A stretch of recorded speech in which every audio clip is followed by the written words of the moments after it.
What I'd really like to see with animation going forward is things need to look different again. I really would like to see styles that don't look like Nickelodeon or Cartoon Network or Disney. There's no house style.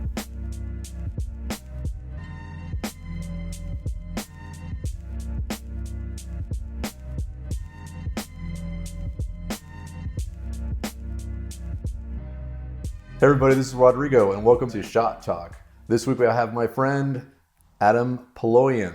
Did I get that right? You got it right. All right, awesome. I'm trying to do you a service here. So Adam, we known each other for let's say about a year or two. I think we met at Comic-Con. Yeah, oh yeah, it was last Comic-Con. Last Comic-Con, yeah. I remember we were at the Newgrounds Behemoth booth. Yeah. And there's a lot of people crowding around. What's the game? Nightmare Cops. Mm-hmm. But you specifically currently work at Nickelodeon doing Spongebob. Yeah. So what was that path to get to that spot for you? Well, I was always an artist as a kid. My parents were both artists, and they encouraged me to focus on that throughout my life. And then I went to college for it at RISD, the Rhode Island School of Design. And when I was in school, there was a guy from Nickelodeon who was visiting. His name was Tuck Tucker, and he was a storyboard supervisor on Spongebob. And I snuck into an interview that was for portfolio reviews for seniors. So you officially weren't supposed to be there. You just kind of I snuck in. Yeah. Yeah, because it's how many opportunities are there to have something like that? It wasn't often that Nickelodeon was visiting our school. I was trying to get an internship there. Okay, cool. Which I got rejected to that time, the time after, and the last time. But it's tough to get in there. Yeah. But there's always a different way to get in. But so Tuck was the guy who recommended me, though, when I got out of school through another recommendation, which is all important. You got to make friends with people and get your name out there. Right. And when he recommended me, it was to Sherm Cohen, he was the supervising director on the Spongebob movie, the second movie. Okay. He recommended me for a character layout position. So it was so-and-so knows so-and-so knows so-and-so to get to eventually get to a job. Right. And Sherm gave me what is an art test, which if people don't know what that is, it's like an audition for animation. Just to see if you can draw, if you can hit is it like seeing if you can nail the character models? Or is it more just a talent test, really? It's kind of like a bit of everything, because the test was really simple. And what they were trying to get out of you was see if you could draw the characters, how you handled acting with the characters. Okay. So was it more of a storyboarded scene that you did? Yes. Okay, cool. Yeah. Yeah. It was so simple, though. It was basically just for layout. And what was it? Was it make SpongeBob check the mail or something? Or it was SpongeBob and Patrick they were going through the desert and they had a treasure map, and SpongeBob had the telescope, and he was walking through the desert, and they find an X on the ground and they dig it up and they find the buried treasure, which is a Mermaid Man and Barnacle Boy comic. I think Patrick eats it, something like that. Were you then, the idea was the unspoken thing, embellish it, add your own gags? Kind of. It was more of it was kind of limited, which was also challenging because it was pretty short and it was pretty specific. It was really how you handled the acting and the posing with the characters. Cool. Okay. And so Sherm liked my test and he liked my portfolio and he brought me on the movie. And I worked there for a year as a character layout, which is a revisionist position, which is a great way to get in as a entry-level position to animation. And after the movie wrapped up, I remember, actually I should say that when I was there throughout the whole time, it was really stressful having to learn all that stuff, and I was trying to imitate the people next to me to see how are they drawing these characters, because there are all these little things you get wrong with SpongeBob. You screw up some of the proportions on his face and it's the hell's wrong, what's wrong with him? It's the little nuanced angles and stuff on the face, right? Yeah. It's amazing how the smallest little stroke or angle difference will completely change the feel of something, right? There are these rules with how he works that SpongeBob specifically that gives him his appeal. The width of his legs being apart, the ratio of his eyes to his nose to his cheeks. It's funny though, because then they'll turn around and really push it and make it completely off model, but then it always comes back to that that space. Understanding the proportions is better than thinking of it as a character model. I think this is the thing with drawing on model that I like. How I try to separate it is drawing on model is kind of they look down upon that. Oh, really? In general, a lot of shows, when someone says like, oh, this is a show that's like stuck on model. Oh, I see. It's kind of like... You're talking about like Family Guy, where they just kind of stay in the same place every... Because those are like shot. shows where it's a lot about the dialogue, Right. so they're not really doing like squash and stretch or anything. But a show that's supposed to be cartoony, if it sticks to being on model, it's kind of boring to look at. Totally, yeah. Because it's so limited. Right. And the jokes are not coming so much from talking. That's what I loved about when I was growing up. I mean, it's funny that you grew up watching SpongeBob and now you're on SpongeBob. Yeah. But like when I remember shows like that and Ren and Stimpy, I couldn't unpack or pick apart why those got more of a response out of me. But yeah, it kind of boils down to the acting and those emotions that are so spot on to what they're going for. And it's almost more powerful sometimes than like a live action emoting, because it's so caricatured and so crazy. That's the power of cartoons, I guess, that way. Yeah, Ren and Stimpy was like, it's huge. It's really impactful on a lot of cartoonists because it was so expressive. It's not, just like the crazy expressions that are huge. Those ones are cool. But then there's also these subtle ones too. And that's really hard to pull off, is the subtle stuff, because it's like limited. I mean, it's more like a controlled energy. Like when you're drawing something really expressive, it's really big, over the top. It's easy to just do these.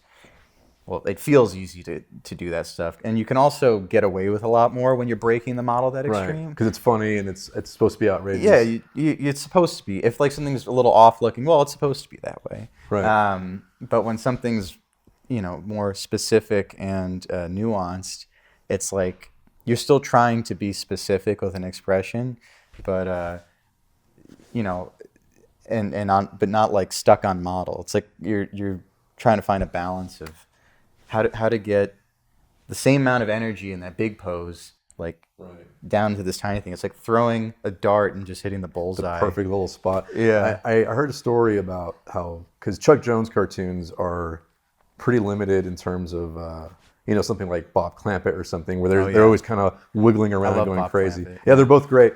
But I remember hearing a story about Chuck Jones and how, a lot of this stuff, you never know how people like to put these guys on pedestals and overblow these stories. Yeah. But apparently everything they do is perfect. But there was apparently a story how he would redraw and again, it wasn't like a crazy, outlandish, broad drawing. Yeah. It was kind of an annoyed Bugs Bunny face. He just had to get that perfect little, like you said, that little nuance that then makes it really pop and make it really interesting to look at. Yeah, there was I heard that too. It's that bulldog character that he draws. I forgot his name. Oh yeah. With the cat and he's a little cat, and those expressions are spot on. Yeah. And a lot of them are kind of nuanced, and I could totally believe that, because all the time when we're drawing something, I do the same thing. You just throw it away. I think if you're not precious with every drawing you do, you can get to the solution a lot faster. Because if you're overworking something, you're spending so much time and labor over this one drawing and it doesn't work. Right. And it's like, oh, what a pain in the ass. So I actually, on the job, I learned something that was helpful with that was when I used to watch my supervisor at the time, it was Sherm, who I was talking about earlier, who got me the job on the movie. He would draw kind of shorthand, which is like, oversimplification of what the characters look like, just down to their basic forms. Okay. And seeing that was really eye-opening, because I always would try to make a finished drawing right away. Okay. And he was able to block out the shapes and the forms really easily doing that. So it's like he was problem solving, and his process was like a lot smoother. So he would get to the best workable solution in the end, rather than trial and error through like finishing something, screwing it up, and having to start again. Right. It's like just get it right at the beginning. And That is a reoccurring idea that even with character animation or any sort of art form that way, where I think when we first start, we jump into the details, but then as you go along, you start to see like, oh, it's the gesture drawing, it's the overall timing of the walk, it's the, like you said, it's the forms, how are they interacting with each other, that kind of thing. Yeah. And then eventually, you can sort of confidently like go in there and noodle everything. So that's cool. I think the longer people noodle on something, the more it takes away from the energy, because you lose focus.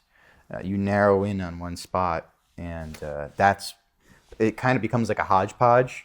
So what I mean by that is, if you're drawing the arm and the fingers before you finish doing the whole gesture, it's like your brain devoted time to finishing this, then to finishing that. It becomes like a big Frankenstein with different parts. But if you draw the whole gesture and you get it down within seconds, it's like, then you can build and figure it out like you're saying. I think in model drawing classes when I went to school, that was like what they were trying to drill into your head. It's like they go, okay, you have 30 seconds to draw this nude model. So you got to bust out the gesture and get it. You don't want to focus on the details. You don't have time for it. It also works up your chops to draw faster. And that was huge. And that's still huge for me on my job, because we have so many drawings to do. On each episode that I work on with my team, I have 3 storyboard artists and a revisionist. And we do a punch up on the storyboard. And so how does it work? Because you said you had 3 artists. There's 3 artists per episode. Yeah. And those are guys that you're working with, or are you included in that, or like how's that like? I usually set aside a chunk for myself. Okay. But I also, when I do handouts with my artists, like I'll block out what I want, or I'll sit with them and I do reviews with them, and we do it like a check-in. I'll block out some more and give them some direction to go in, and usually what we're working from is an audio track and an animatic for a rough storyboard. And when we listen to the voice acting, I'm trying to focus on like, okay, what is the character feeling, and what are they saying? And then you can nail down like what expression to go with and what posture and gesture to go with, and making it so that if you didn't have the audio and you just were watching them talk, you could know what they were saying and feeling. Right. That's something that I remember Spielberg talked about on some interview, where he said that for his philosophy with filmmaking is that if you can watch it with mute and it still tells a story, then that's half the battle already. Like that's already working that way. So that's cool that you're conscious about that. You're thinking about that stuff. I feel like everything is like the writing should be working along with the drawing and the sound effects. Everything should be playing together. Like if one department is like not helping out, it limits. I've seen that where sometimes I was at a studio. It was actually at DreamWorks, and I remember it was odd to me that between departments, it felt like every department was almost an island. At least when I was there, it was a few years ago. And it felt like there wasn't enough communication happening between animation and boarding, because that's primarily where I was, living pretty much, or where I was looking at stuff. And you'd see a sequence of boards, right? Like on Shrek the Fourth, really, really funny stuff. Like there's a scene where there's a drawing, it's a very quick shot of a goose, and the goose is kind of dead-eyed, just kind of sitting there not moving. Mm-hmm. And in board form, it was hilarious because it was this quiet little weird moment that happened almost for no reason. And then, but then when it got into the animation department, it's like they over animated it, and it kind of took away sort of the magic. So I always felt like there needs to be more communication happening between these islands. Otherwise, you're going to start, like you said, everything needs to be complementing every other idea. And plussing it and making it better. So. And you want to make sure that, like, in that, sounds like that's a joke, that was, the context was lost on the next person. Sometimes, like, we work with overseas animators, and if you don't explain something exactly in the board, or you don't write a note for it or something, it might be changed. It might, like, if you have something abstract, like a gag that, we had one gag where a character picks up a boat and throws it, and, they have sky flowers. Spongebob, and it hits one of the sky flowers, and then it hangs, like it swings on the hinge, and then it drops and shatters. Like it's a gag that we never done before, but it was also really weird and abstract. So what happened overseas was it just kind of went like tunk and just fell. It's like, oh no, it's supposed to swing. Like it was lost, the joke. So when you communicate something, like you have to make it so that it really translates. And if you're not there to go and explain it to somebody, you want it to be that your drawings can talk for you. Crystal clear. Yeah. That makes sense, because a lot of times, even it's funny, even in my experience working, even in the same room, it's odd how sometimes I'm surprised that my what was in my head isn't completely translated. So like, yeah, the more you work collaboratively, the more you realize that being clear on everything is going to make the best product. You know, because I think a lot of us have our start and we're just kind of, you know, in our room drawing, and I know a lot of like YouTube animator types, like, you know, they're just used to working by themselves, and then, but once you're with a team, like that is, the communication is so important to make sure that that there's nothing left unsaid, and that everything's kind of like, like you said, even if it has to be drawn out perfectly and everything. And the position of when I'm directing somebody, it's like everyone is a different person. So the way you direct one person is not the same way you direct someone else. Everyone has different ways of understanding and interpreting you, and they have different strengths and weaknesses in different departments, and you have to be able to hand out work in a way that it's like, I know this person, I'll get the best out of them in this section, but you also want to give them sections too that like they haven't done this before, and I want to challenge them so they can do everything. Right. And I mean, you do that with someone who's really, you know, someone's really ambitious and is really trying to, you know, express their creativity. I love to give those people, you know, a lot of opportunity. That's cool. Sort of recognizing when people are actually really going for it and really putting the extra 10%. Yeah. Because you want to reward people like that, and especially in our industry, it's like if someone is expressing that they want to, you know, get a lot of ideas through. I mean, you still have to give them direction. Sure. You have to like say, okay, this is the way that our show's jokes kind of work. This is like in SpongeBob, we don't have pop culture gags. So if someone wants to put a pop culture gag, and there's like, well, we wouldn't do that. And also to think about time, how long a gag is lasting, and all this other stuff. How something's going to animate, if it's even possible. There's a bit of logistics that have to come in for the cartoony show still. But I think in general that directing and managing has been really difficult to learn, because no one teaches it to you. You just have to trial and error. By fire. Yeah. And you know, you have a schedule, and television is really fast scheduled. You know, movies were great because you can constantly, there's re-editing, like for the whole process, there's always fixes and changes until it's perfect, because you have like 3 years to make it. But and then some till it can go in the theaters. But with TV, it's like once those 4 weeks, that's how long we have in an episode. Once that's done, it's like, I need it perfect. So like throughout that process, we're just hustling. And there's like 1,800 panels of drawings in an 11-minute episode. It's amazing, because you guys do so much drawing, and then I see you otherwise, like on Twitter, you're still sketching stuff. You're still drawing things just because for the love of it. It's crazy. Yeah, because I mean, the artists that I really like are people that just never stop. Yeah. Like Frank Zappa is a big inspiration of mine. There's a guy who works over at Disney, Eddie Chigueros. He's like incredible board artist on the Mickey shorts. He posts constantly, and it's like, it's good because it makes you let's keep up. Yeah. I got to keep up. I want to get better at everything too. And it's almost like Arnold back in the day. You ever see a pumping iron? Yeah. It's like that. Oh yeah, really? Okay. Yeah, exactly. I think friendly competition is super important, because it's what drives a lot of people. It's what makes you should never be discourage yourself and just like, you know, kind of bury yourself into not doing anything. It's like you got to pull yourself out of that. And to avoid that, I think it's good to look for things that inspire you, that challenge you. People whose work is like, you know, it's innovative or whatever. They don't make, it's like people, when you look at their stuff and you can look at them and go, well, that person doesn't make any excuses for themselves. They don't look like they let themselves go. It's like, I shouldn't make excuses for being lazy. It's like, I want to be better. I mean, that I do like a lot of the stuff you make seems very like just I can't find another way to say it, but just really creative in that it's something that I don't expect. It's like these really crazy character designs. Like you had some green guy with his feet with like faces on them. I was like, what's going on here? Like this, but it's all really appealing and interesting. Like as soon as I drew that, and I put the first toe was when I started with. I was like, this is gonna look like a foot fetish to somebody because he's got his feet right at the camera, and it was just so weird looking. And so, of course, someone writes like the second comment was like, I'm hard or something, right? Something like that, yeah, some foot fetish sort of comment.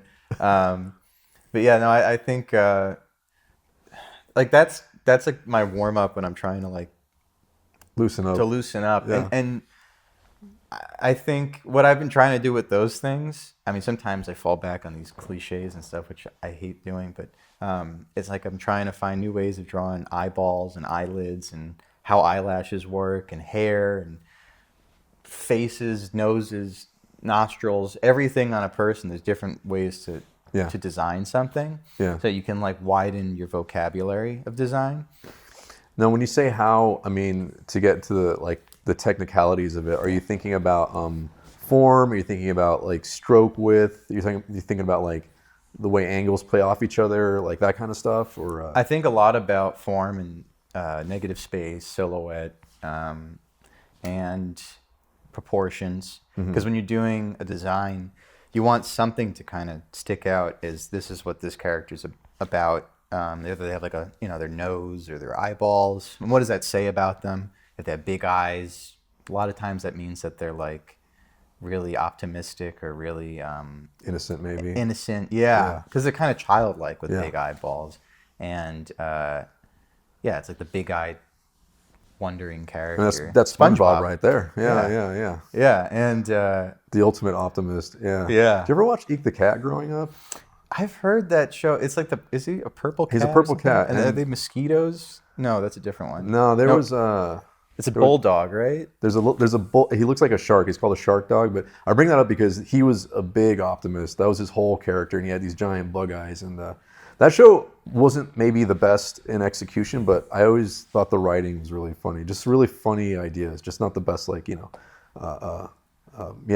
of ideas or timing or. But that one's really expressive as well. Yeah, right? they got pretty. That was back in the era where the intro looked like so much better than the actual show. You know what I mean? Where like the little cartoon intro, they put a lot of money into that. Yeah. Speaking of old cartoons, besides SpongeBob, what shows did you like watching growing up?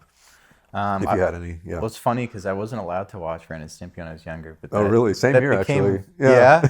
maybe it was like that the rebellious nature in us too. Because then I got obsessed with it as soon as I could. Yeah. Get into it. Because I think I also didn't appreciate it enough when I was younger. Because there's butts and stuff in it, and as a kid, my mom was like, "You're not allowed to watch that. It's a gross show." So I was like, "Oh, this show must be just boogers and stuff." And as you get older, you watch it like, wow, these have really interesting stories, and they're really mature stories in some of them too. One of my favorites is Man's Best Friend, which is the band one that never aired. Yeah, with what's his name, George Liquor. George Liquor. There's so much funny Holy acting moly, in dude. that. And Kelly Armstrong she's an animator on that one.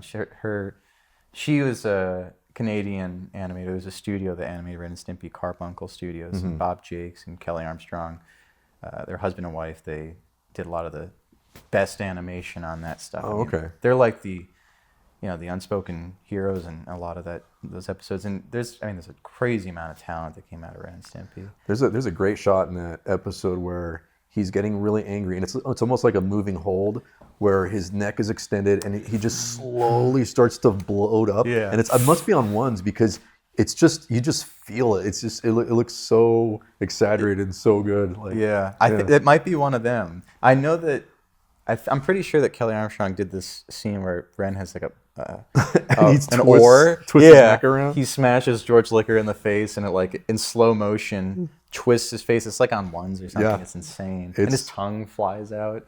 It's like, and then his face unwinds and his eyeball like hangs out of the socket. And it's like, that sounds really gross to people that don't like the gross stuff, but it's like, it's incredibly well drawn, and the poses very inspiring as a young artist to want to do something like that. And what that show did for a lot of other shows was that it broke a mold that didn't really exist. I mean, Looney Tunes was crazy expressive, and then over time it got cute. A lot of shows got cute. And in the 80s, it became a lot of toy commercial shows. And Right. you know, Very everyone's heard the story. templatized too with the 70s with the Hanna-Barbera stuff. Yeah. It all, I mean, is literally the same run cycle for all the Scooby-Doo characters for every episode. So yeah, the innovation and the exploration sort of died after a while, for sure. And what was great with the Ren and Stimpy is that it was like a beacon for like, it's like a light for a bunch of like these talented flies that just all came to it. And we're hungry for it. Yeah, and like Chris Riccardi's a guy on that show who, his work, it like broke my brain when I worked on SpongeBob because like it was a new way of drawing that I'd never really comprehended before. And what I mean by that is he did his wife and him, Lynn Naylor, they did a rough board in one of our episodes, and it was really like. It was like thumbnailing almost. It was so simplified, but I didn't understand.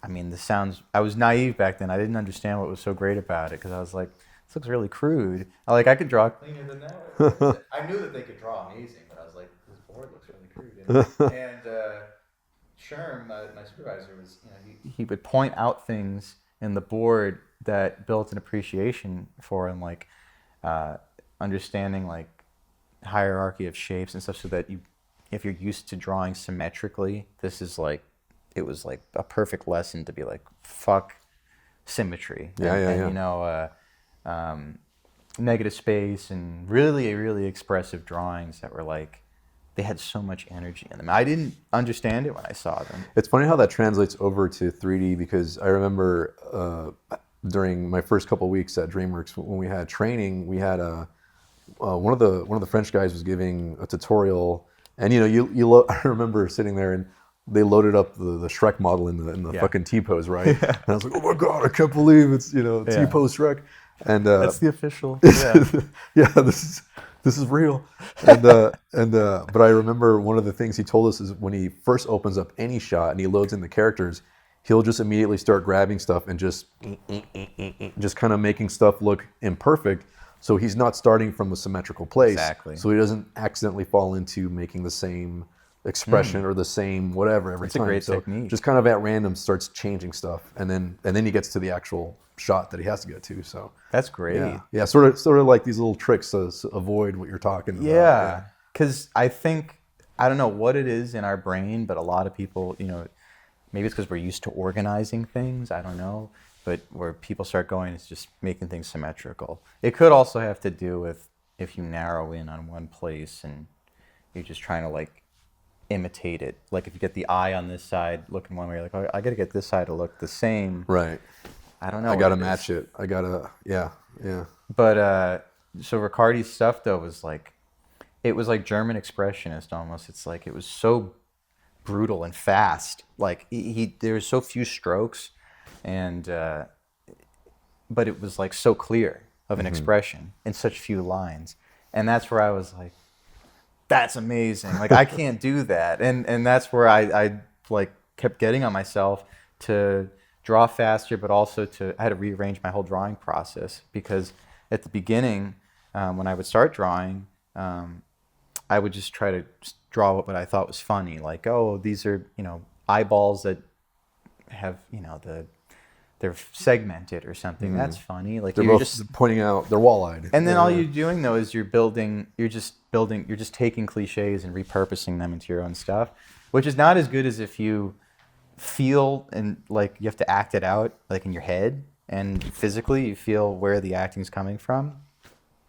And then when you know where the energy is in the pose, that's where you know, like, that's the thing that's like pulling this character. So if a character's like pointing, and that's like the focus, as they're saying, like, let's go over there. Like, it's like all the energy in this character's body is being pulled through this arm. And if the character's acting is coming from the eyeballs, then it's the eyeballs are like take center stage, and everything is being pulled up by the eyes. Or it's almost like it's crazy how it's almost like dance or martial arts, where a lot of times it's like the, you know, Bruce Lee's one inch punch, right? Where everyone thinks, how can he get so much force just going this far? But it's because it's starting at the bottom of his Yeah. left heel, pushing all the way up, because everything is just working towards that one energy, right? Like I love that analogy. Yeah, I never yeah. heard that.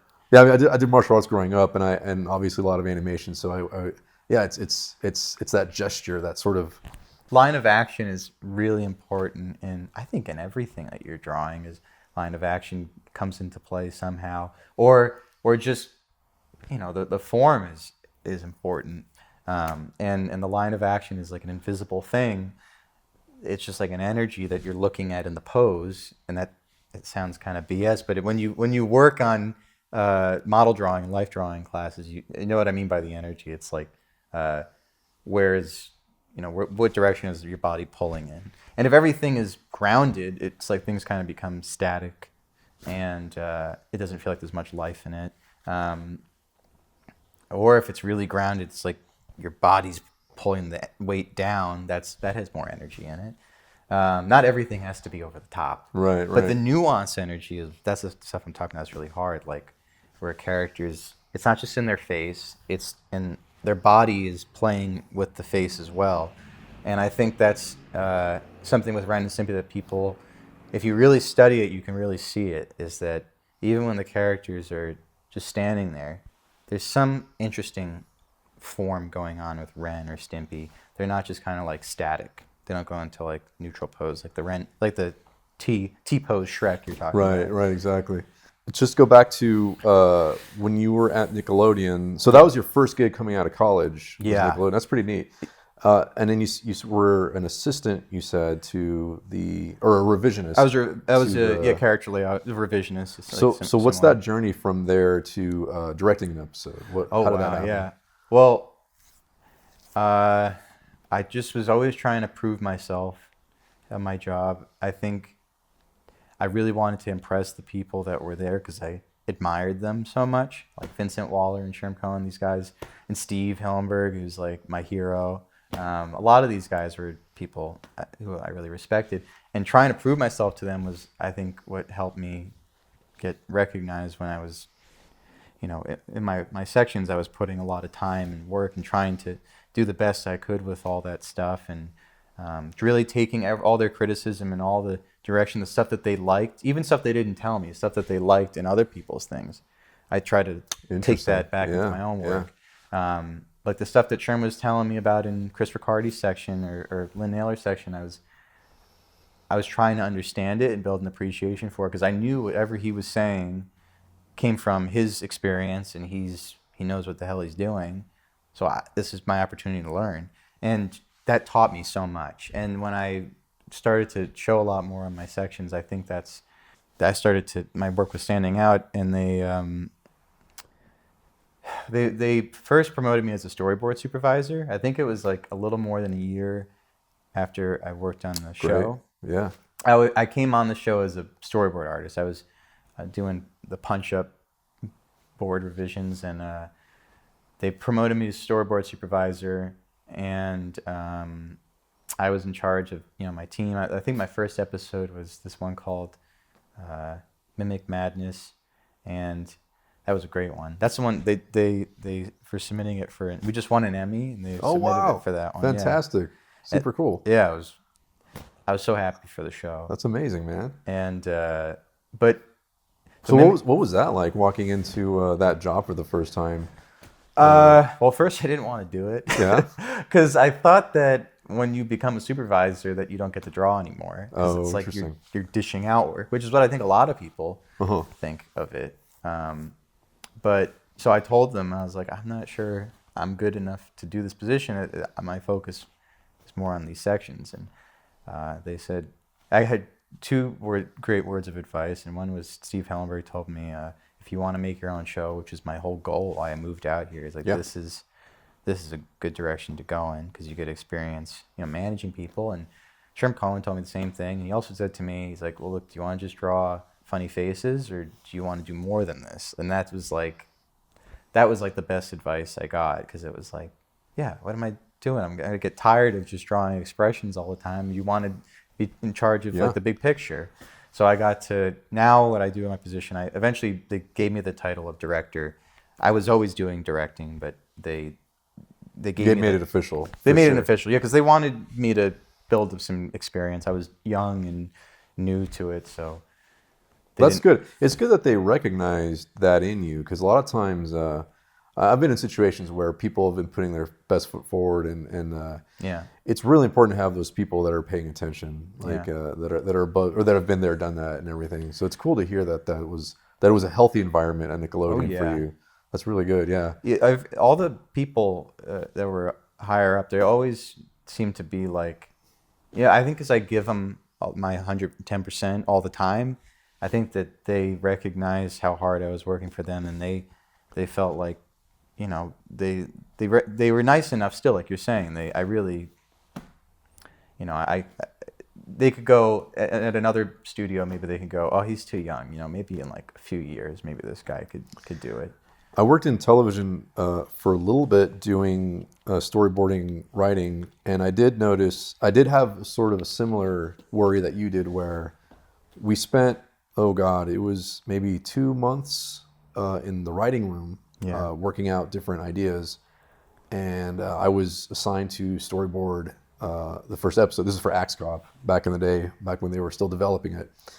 And I remember that the folks that I was working with had this sort of, maybe it's a bit of an older mentality, where they very much separated the writing process from the animation process. And I think because of that, as soon as I left the writing room, they kind of had a wall with, like they put the writers up a bit on a pedestal, and didn't want to get down and dirty with a lot of the animators, the storyboarders and whatnot. And I think that's oftentimes why stuff, again, like we were talking about earlier, the ideas would get lost in translation, and things wouldn't flow as well, and there was a lot lost. And my hope at the time was that it would be more of a collaborative process, where I could transition between the writing room and the animation, the trenches, so to speak. And it sounds like SpongeBob maybe does that a little bit better. Because like you said, even though you were supervising and directing, you still get your hands I draw dirty. a ton. Yeah. On every episode, I'll do the new characters. I'll design all the new characters because I have to get them out to my board artists, and I don't like to do it after the fact, do the character designs, because then you have to go back and revise the whole board, or you send it overseas and they have to do like a combination of the two. So I like to do all the designs first and hand them out to my artists, make everything super clear for them, so I can just slice up the episode and give it out. And then for backgrounds, usually the board artist will do it, or I'll work with them on it, or the layout department. But colors I do notes on, and sometimes I do mock-ups for them, and the background paintings, it's all traditionally painted still. Oh, that's great. Yeah. They kept that all these years. And overseas, I went to go visit Korea, where the studio is called Rough Draft Korea. It's RDK. It's in Seoul. They do everything in pencil and paper still. Oh my God. They still animate SpongeBob. I watch them, and they were inking it with a brush. And Oh my God. or a pen, and pencil drawing with the blue pencil, and And then they're just so good it looks digital at this point. Oh yeah, That's how precise they are. Even in front of your face, you're like, how is this not printed out? You can turn it over. Okay, yeah, it's definitely that's bleeding through on the back. I had a similar experience when they were doing the 2D sequence in Kung Fu Panda 2, and I walked into the sort of the office supply room where they have all the tape and paper, and there was a lady, I guess, with a makeshift office there, just penciling in, I believe it was Rodolphe Guénedon's drawings. He's amazing. He's this French animator who's responsible for a lot of the kung fu choreography. And but she was sitting there, just penciling out the wolves, like one of the wolf drawings. Oh yeah. And the precision, it looked like a laser, inkjet printer, just perfect. And I thought, man, it's this lost art that when you see it happening in real time, it's pretty mind-blowing. It's pretty amazing that they can do that. Yeah, I was watching this lady ink the ridges on SpongeBob, like on his sides, and it was just like just in like one shot, Just and one then straight. turn to the page. Yeah, it was perfect. Oh my God, dude. Yeah. Just like demigods. Just I'd be holding my breath, just inking his eyeball. God damn it! Like, because you can't go back, and if you get one thing wrong on that, I mean, every drawing there looked perfect. It wasn't like there were all these like little mistakes in the faces. I mean, probably like micro details. Sure, yeah. Still. Once you put it under a microscope, for sure. But yeah, I can't. I mean, I'll use auto smooth on Flash, and it still comes out. Yeah. Yeah, when I'm trying to ink my own stuff, I always leave like little breaks in the line just to like not to kill myself. So I'm like, I'm not good at like perfect ink. It drives me nuts. Yeah, I think that's why I lean towards because I also noticed too that I've had a couple different jobs out here in LA, and I noticed that there is a designer, and then there's someone who's more animation focused. And I don't know if you've run into folks who are more obsessed with that perfect right angle and that perfect spacing between everything. And then you have guys who are a little more organic and free flow. And I think that second group are the ones who end up more in animation and character stuff, specifically more organic stuff. Because I have worked with folks where I remember we were sitting around talking about movies, and somebody brought up the Sherlock Holmes, the Guy Ritchie's with Robert Downey Jr. And I remember the first thing I thought was like, that was a pretty good movie, not as good as like the old Snatch, Lock, Stock, but it's a pretty fun movie.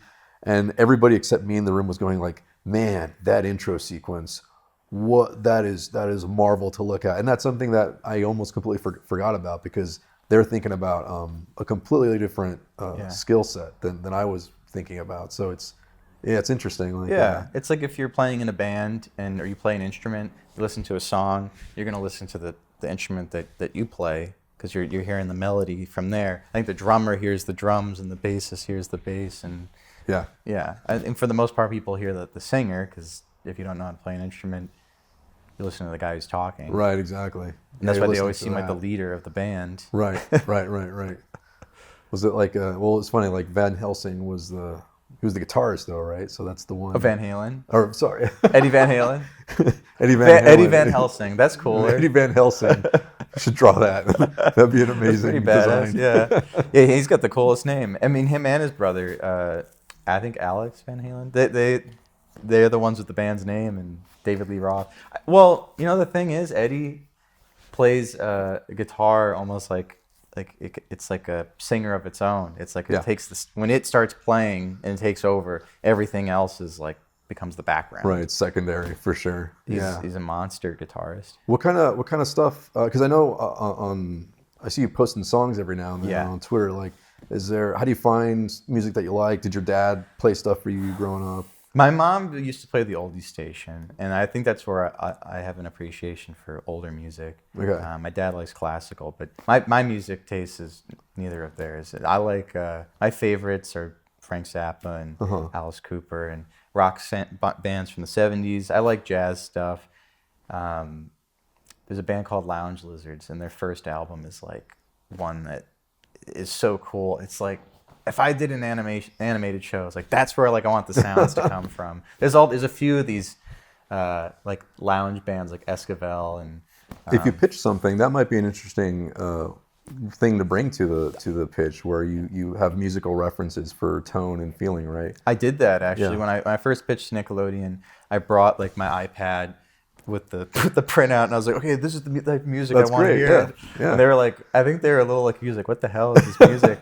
But I think really when you have instrumental music and it's weird or avant-garde or jazzy, there's always like this narrative that goes along with that stuff, and you can come up with a new story every time you hear those songs. Absolutely. And Lounge Lizards, that first album is like every song on it has a different like tempo or something. So some of them are, slow and smooth, and it sounds like, oh, this could be like I'm in a bar, or it's a character who's drunk. It could be interpreted many different ways. I'm going with liquor on both of those. But then there's other ones that are so nutty. It's like, this is a car chase, or this is a roller coaster ride, or something insane is happening here. Do you start visualizing things? As a kid, I used to do that with any song. You just start to put your own little story in it. Yeah. I love doing that. And Zappa's stuff is like, perfect for that, because he has the widest range of like any rock artist ever.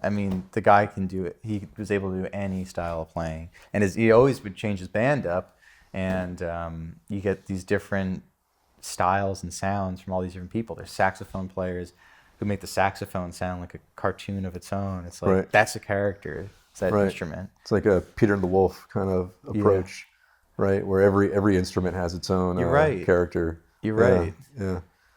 No, I think music is even live action film when there's this beautiful harmony between what's happening there and the music. It's always Edgar Wright is like him and Tarantino have like the most fun with their music. Yeah. It's like if you saw what was it, Baby Driver. I was so jealous of that movie. I was like, that's like everyone's dream who has a playlist with like a movie that they want to make. It's like, okay, it's a car chase, and he used one of like my favorite the songs I always wanted to put in a movie. It's called Hocus Pocus by Focus. Oh, okay. And well, the band is called Focus, and the song is Hocus Pocus, and it's got like crazy yodeling in it. Did you see Baby Driver? I haven't. I've gotten so many recommendations to watch it. Yeah. It's really a good movie, but it's like a climax moment in the film, and it's this people are like shooting at each other and dodging and car chase going on,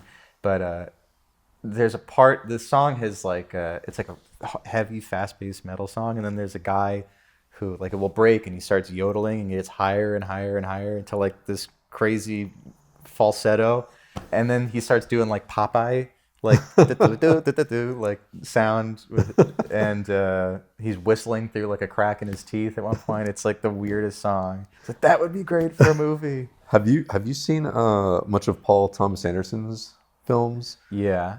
He does interesting stuff with music. Where I don't know if you saw Punch Drunk Love with Adam Sandler. Movie. I love that. Great movie. And one of the iconic songs in that is.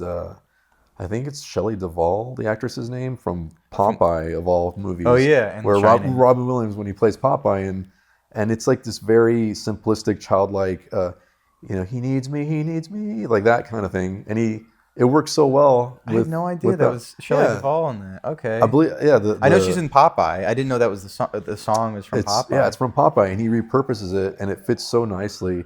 And I don't know. I think he uses music in fun ways like that sort of catch you off guard and I don't know, his movies they always stick to my ribs every time I watch his films. That's the best Adam Sandler movie. Yeah, as a lot of people say. He's legitimate actor. He's an actor in it. Yeah. And it's cool that it's almost like he repurposed Adam Sandler from because at the time he was making Mr. Deeds and Waterboy and all that stuff, and he kind of took it and put it on its head, and it still worked. He took a character that Adam Sandler, I don't even know if he realizes that he always plays it in all of his movies. He has like this rage. Yeah, this angry all guy. Of his characters. Completely. And this movie is just that character. Yeah. And I love that character in that movie. Yeah. He's so... the end where he's yelling at Philip Seymour Hoffman over the phone. Yes. What does he say? He goes like, "You fuck." He's like screaming and threatening at him. He flips out. He screams at him in the phone. It's so cathartic. My favorite is when he's in Hawaii at that point, and he's talking to his overbearing sister, and he just lets her have it. Smashes the phone. He's on the payphone. Yeah. It's just such a good moment. Yeah. That's what it is, man. I think with animation and movies, I think as long as the emotion that they're going for is working right, and it's like really like that they're going for it. They're not. I think too often. People try to make vanilla ice cream, and then you make stuff comes out and it's not as memorable, right? Yeah, it's safe. Yeah, and so it's cool that what you guys are doing, at least you guys feel like you're still pushing stuff that way. Yeah, there's some episodes where like I really feel like that one's like my favorite, or that was like the most fun to work on. There's one that's coming up that I had so much fun on, and there's this whole freak out sequence in it. Mr. Krabs is like losing his mind and he hallucinates this stuff, but that's like my favorite. I mean, what animator doesn't like to do the tripping balls sequence, like where someone's hallucinating? Yeah, it's one of the best parts in the Beavis and Butthead movie. Oh, when they start to lose their minds. Yeah, he's there in the desert. They're in the desert. Yeah. I remember thinking like, wow, this movie just got on another level, like like artistic level, I think it's like White Zombie or something music, right? Oh God, or is it Motorhead? It's been a bit. Yeah, it's some metal band playing. It might not even be either one of them, but those sequences are always the most fun. I mean, because you can do anything you want with them. Right. I think that's what a lot of animators want to do, is like exercise their skills. And like if you have to use all of them, it's usually a sequence where like anything can happen. Right. And I think a big void that is in animation today, and it's unfortunate, I hope it changes, is that a lot of shows are going into talking again, where it's about morals and all this crap that's like trying to teach and raise a future generation. Right. You know, I'm fine with like there being morals and stuff, it's fine. Sure. But when it becomes the reason, like it becomes like everything else is ignored. Absolutely. I have the same thoughts as you do, where I think if there is a message, if there is something to take home, it should almost be a byproduct of the process. That's when it's genuine and sincere. Right. Where the artist is coming in and he's bringing in his own experiences and his own wisdom, but that's, like you said, that's not step one. That is, as it's being written, as it's being created, it kind of just naturally finds its way. But you're right, a lot of stuff is and it kind of goes back to my experience at Fox ADHD, where there was this almost disconnect between the script and the animation process, and that's why we would get, dude. I remember they started off with the best intentions, where it was supposed to be, we want to make board-driven stuff and creator-driven stuff and director-driven episodes. Yeah. And I thought, great, sign me up. I'm all about that. And we started off with outlines for episodes. And by the time that place was done with, I was working on an 11-minute episode. And the PA comes down from the writing room and gives me 22 pages of script.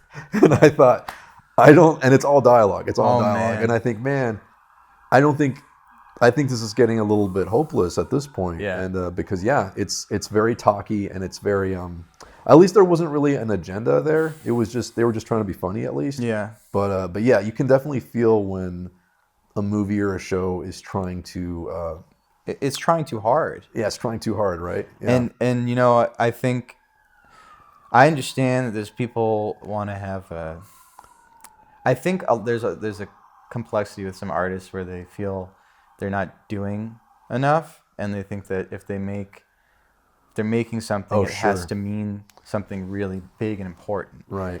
And I think when that becomes so much the focus, it starts to become like preachy. You're making Christian cartoons at that point. Exactly. And there's, you know, in the 80s, this is what Ren and Stimpy broke the mold. That's what they destroyed. It was like, there was all this stuff in the 80s that was like, hug and love each other. There are no bullies. Like, you know, they don't exist. Kumbaya. Yeah, there's not really any conflict. Like, and you're perfect, but you're a flawed character, yet you have no flaws. Like, my flaw is that I try too hard. It's like, there's like these. I care too much. I care too much. It's like, Jesus, this is boring. You know, when you're trying to make a show, and I think it's about kids. I think people want to teach kids to be nice to each other and all these things. That's great, you know. Yeah. But it's not my type of show. But I also think I think there's a way to do it and make it tasteful and make it less difficult to make it digestible to watch. Yeah. I remember early on when I was studying character animation, and we had a guy who he was, you know, it was Animation Mentor, and we had the first few phases was just the technicalities of animation, and the last phase we made a film, and the guy was sort of shoveling this idea to us where he goes, guys, everybody let's look at this Pixar short, and everybody give me your reasons as to why this is a really, really great short. And so it's almost like he was setting us up for failure, right? Exactly. Like, guess what? You're all wrong. Yeah. And so everybody gave their reason, like, well, I thought it was funny. I thought when the girl did this, it was kind of cute.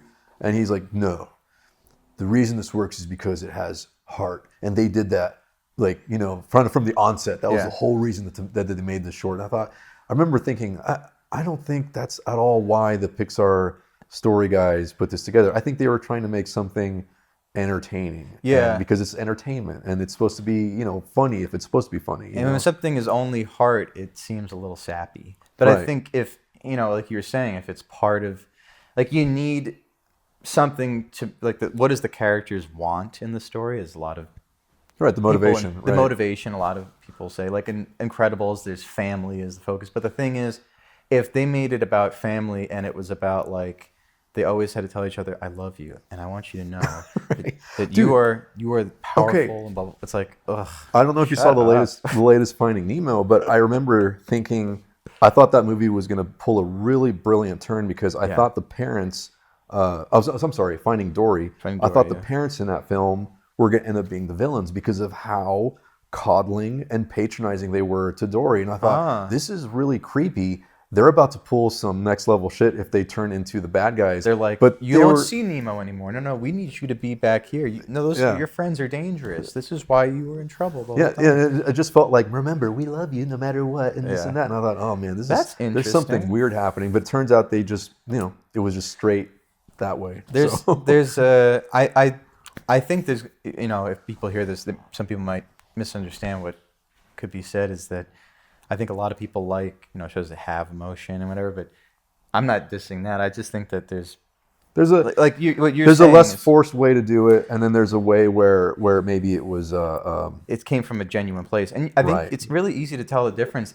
I think the big thing is when a character is talking and they're saying something that sounds like that's a clickbait article title, like if you hear people tell their opinions in real life, and that doesn't sound like they actually thought of any of these opinions on their own. It sounds like they read an article because you've heard this exact word for word spiel from 10 other people, and it doesn't sound like they really mean it. It's like a memorized speech. Right. And I think when a character is penny by numbers. Exactly. It seems lazy. I think that's the biggest thing, is that if it's emotional, sometimes lazy. And a lot of movies do it well. Like Pixar, like you said, a lot of movies do it the right way. Incredibles does it really well. Yeah. Monsters, Inc. I think a lot of movie studios kind of wax and wane with the kind of stuff they're putting out. But yeah, definitely early Pixar felt very organic and felt very genuine and felt very just simply not forced. So that was sort of the glory days. And what I'd really like to see with animation going forward is, I think things need to look different again. People need to start in television and movies. And I really would like to see styles that don't look like Nickelodeon or Cartoon Network or Disney. There's no house style. Right. I think, if you're an artist and you come into this field, you want to scrub off a lot of the imitation that you do. You want to be able to find your own voice. And I think that comes from your understanding of fundamental drawing, which is like eating your vegetables. Sure. And like if artists, really focus on that, they can strip away from reality the stuff that they don't care about drawing, like the minor details, and the stuff that is left behind, and the way that they interpret things becomes your style. And I think in animation, there's a lot of people that have a misconception that style matters to more get a job. Right. But it's your skills. Right. And if you can draw, that's like, so you're a draw and you're adaptable, that's so valuable. It's the same kind of idea. It's almost like style and messaging are a byproduct of something that was working to begin with. So, obviously everybody's an individual. So if you learn how to draw, you can't help but eventually put your thumbprint on it. And that people will then interpret as the style. But that didn't come first. That came from learning, like you said, the basics and sort of the vegetables. So. Yeah, there's a lot of, I think I call it the vegetables because it's like the homework. Yeah, because it's like oh god, I got to do this. I want to draw the fun cartoons already. It's like but you got to do the hard work first, and I think that's why it was good for me to go to college, because I don't know if I had done that on my own, but if you don't go to college and you do it on your own, then that's another way to do it. But I think at some point, that's a thing to definitely work on for people, is move away from just imitation. Because if that's what you'll be limited to. It's like if you're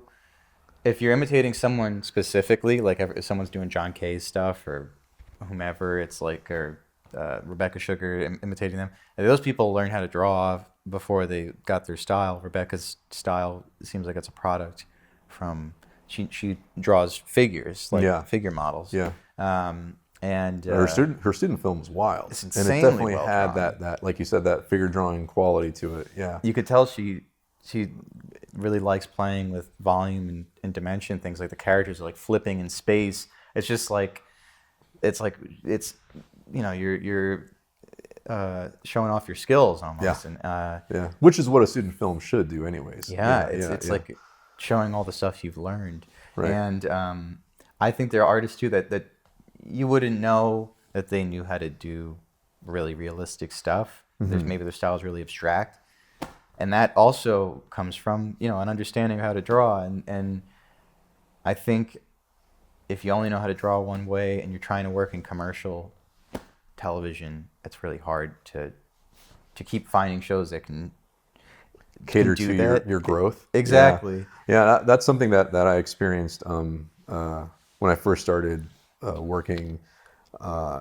And maybe it was the nature of the work I was doing, but I was doing cycles to begin with, just kind of just background characters at DreamWorks. And after 6 months, you've pretty much picked apart what makes a walk cycle work, and then you start to lose your mind because you want to keep pushing and growing and doing different things. Yeah. And DreamWorks at that point, I feel like they're innovating now. They're pushing like Captain Underpants looked pretty different, and I heard Boss Baby was good. I didn't get around to seeing There's some it. really good character But there's some acting good stuff in that. But back then it felt that everything started getting very samey, and that was pretty tough for someone who was fresh and wanted to start really pushing stuff and this and that. So that's part of the reason I did a lot of side 2D stuff for Newgrounds and YouTube and whatnot. Stay fresh. Yeah, exactly. Just like, hey, you know what? Let's try this, see what happens. So there's definitely great working on SpongeBob for the reason of that they do let you go, really exercise your skills, and they don't really restrain us to any model. But I do try to gravitate people to some degree so that we don't go like super nutso, and then the show's like, what is this? Because it's not our style. But I really like to see in animation a lot, more fresh stuff, and like I like to see people who can innovate and break away from the house styles that have become so secure. Because what that house style does is kids who grow up with that and they only see that one style, and everyone else just is considered indie, like an indie animator. It's like, no, there's so much more you can do. You can do anything with animation. You look to the overseas people or outside this country, anyone of the foreign films is like these artists who like completely reinvent how you see animation. It takes serious balls too for an established place like Nickelodeon or DreamWorks or what have you too, because otherwise, like you said, somebody who's trying something different is considered indie. But that's where if you take a swing and it works, that's where there's enough eyeballs on something to where it suddenly gets really big, right? Yeah. A lot of you guys, like in the YouTube community, Newgrounds and this stuff, it's like there are all these different styles that exist in there, and that that's what I can tell. There's a lot of people online who respond to even that. It's like there's like it's another world of. It's like there should be a communication with the two. I'd love to see big studios do stuff that does experimental style animation. Or that's I feel like that's the ironic thing too, where people and I understand that it's a business, so people sort of want to play it safe. But then the minute that somebody decides to do something radical and different and pushing the boundaries and innovative and interesting, and that always catches more fire than rinsing and repeating the same thing. Adventure Time was a breath of fresh air for a lot for of its people. time when it first came out, and that thing was gargantuan. That thing was enormous, and but then eventually, then come the spin-offs and the imitators. That are imitating, right? Because it's proven successful, right? And it inspires a lot of people, which is why people imitate it. But I think it's always more inspiring to ask, how did somebody come up with that, or how did reverse engineer what you're looking at? And Pendleton Ward's style is very charming.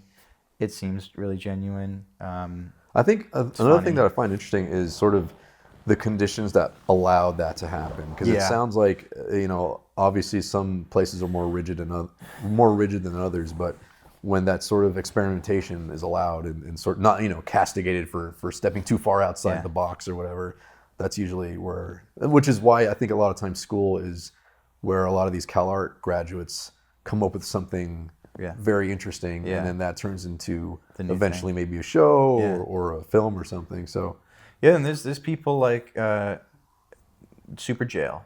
Super Jail is a show that has like crazy different style, and like it's it's kind of crude in some ways, but it's really well drawn and it's crazy animated.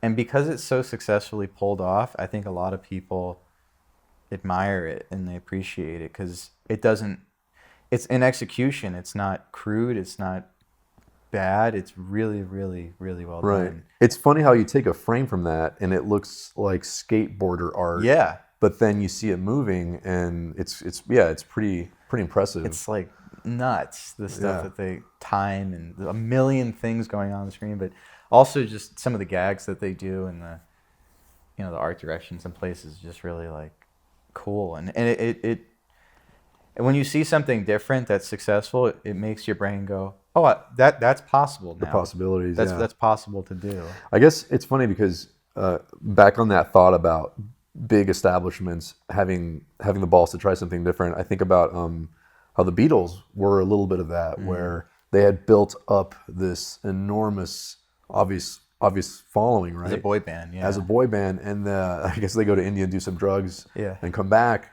and they decide to keep pushing and trying and doing weird things, and that takes I think that takes a lot of courage at that point, because the easy thing to do is to fall back to what works. So they were so well loved, and it's like at that point you're like, hey, do we just ride this out? But also Bob Dylan, who's someone they really respected, he was the one who told them, like, you guys are just, none of your songs mean anything. Like, they're just like she loves me and whatever. It's like, yeah, they're cute pop songs, but like they don't mean high anything. School dating. And Bob Dylan is writing songs that had stories that had meaning, and like Hurricane and Rainy Day Woman, whatever. It's like there are these blues songs, and they come from inspiration from blues singers who wrote songs that had meaning, and they weren't for commercial success. So then I think the Beatles responded so much to that, and then on top of the drugs and Hare Krishna and all that stuff that George Harrison was into, they came back with something really fresh. But I think it was Rubber Soul was the beginning. Too. Right, it was. Yeah, that was sort of the big. Rubber Soul, I don't know. And then the best one is Revolver. That's like their best. Oh, I was thinking the one with the black and white drawings, which was Revolver. Revolver, that's the one. That one's really weird. They have like Taxman on that. Yeah, and they have songs that have like the reverse guitar playing. Okay. All the instruments are like the sound has been flipped. And it felt like the sort of the metamorphosis of that eventually led to Abbey Road. Or no, not Abbey Road, I'm sorry. Sgt. Pepper. Sgt. Pepper's Lonely Hearts Club Band, which was pretty crazy at the time. Yeah. And then, And before them actually doing that was Zappa doing it. He did Freak Out, which is an album that inspired Sgt. Pepper. And most people would know it because it really was one of the first concept albums. And Zappa's sound was so weird. I think just the stuff that he was inspired by was kind of out there, like what's his name? He liked Stravinsky, but he liked this guy. What the hell is his name? Whatever. But it's classical guys who would push stuff. Yeah, this guy was like Zappa's biggest influence, and his music was like, he had an album that he had released, and it was considered, like on the radio, there was a radio DJ who was like, this is the worst album I've ever heard. And Zappa was like, I have to go get that one. So he went out and he bought this record and he wrote to the composer because he was so in love with it. And the album had like a lion roar and an orchestra that was like playing. Everything sounds like weird and wrong. Like you're not supposed to be doing the instrument. He's playing it that way. And that cacophony of noise, and it's like a breakthrough. Like that's the thing with animation. It's like, oh, I can do that now. Like if there was someone doing innovation, even if it doesn't work that first time, like to a way that everyone loves it, it opens the door for other people to go, oh, I can do that. And maybe eventually it does become successful, and then you have innovation. It keeps animation fresh. Yeah. It's the same thing with music. Like you need to have people that innovate so that this form of art doesn't die or it doesn't become killed by commercialism. And you ever seen Putney Swope? It's an No. old movie that was directed by Robert Downey Jr.'s father. His name escapes me, but it's a very weird, interesting movie that does some stuff that I guess films aren't supposed to do. And I went back and watched that because I know that both Louis C.K. and Paul Thomas Anderson both, that was a big source of inspiration where growing up they saw that and they thought, wow, I didn't know we were allowed to think this way or to create stuff that was like this. And you know, even for me, even with comedy, I remember watching Holy Grail and thinking, just the way that movie wraps up and ends, or just this they get arrested. Yeah. And I remember being really bothered the first time I saw that, thinking, wow, that just seemed like such a giant middle finger to filmmaking. And then I remember the more that sank down, I thought, man, that was fucking amazing. That was actually really, really, it's a really brilliant. funny gag because like they build that up for so long in the movie that there's like this documentary guy like chasing them murdered. down. Yeah, and then they get arrested as soon as they get there, and it just ends. Yeah. Meaning of Life. You know, a lot of those movies I think it's because Monty Python also is trying to avoid being pretentious in any way. So it's like they call themselves out on like a big finish rather than having like, if they're going to do a big finish, it's going to be like making fun of doing a big finish. The main character gets crucified. Yeah, exactly. And they have a happy song at the end, you know, always. And then on Meaning of Life, they end it with like this song called Christmas in Heaven. And it's really cheesy lounge song. And it's, what's his face? Graham Chapman. And he's got his teeth like whitened, and he's got like a tan and a pompadour or something. He's a perm, and he's walking down these stairs with all these women who have plastic breasts, and they're doing like the can, and it's in heaven, and everyone in the movie is there. It's whatever. It's ridiculous. Yeah. To make fun of doing the big finish. Yeah. No, that stuff is super important, I think, to run into when you're at a young age, when you're a budding artist or creator, and it's sort of it opens up your brain to think, it doesn't all have to be the samey or whatnot. So you should definitely I think for people who are young, if anyone who's listening to this, it's like expose yourself to things that are different and weird that try something new, like just to get a taste of something different. I think Monty Python is a great successful execution of something that is different and weird, a different way of doing comedy. And there's a bunch of names that we could list off, but do you ever see a film now and you objectively understand that it's not a great film, but because it's at least some aspect of it is doing something successfully, that's be it the art direction, be it the soundtrack, be it the a certain performance that you just glomp onto and think that's fascinating.